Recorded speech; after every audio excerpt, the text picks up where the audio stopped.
National Weather Service in Chanhassen, Minnesota has just activated the warning alarm on 13 NOAA weather radio stations across central and southern Minnesota and west central Wisconsin.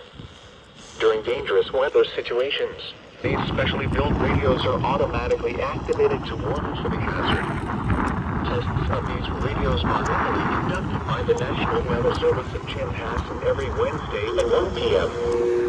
If severe weather threatens the area near the normal test time, the test will be postponed until the next good weather day. The warning alarm will be activated for selected watches, warnings, and statements affecting central and southern Minnesota and west central Wisconsin.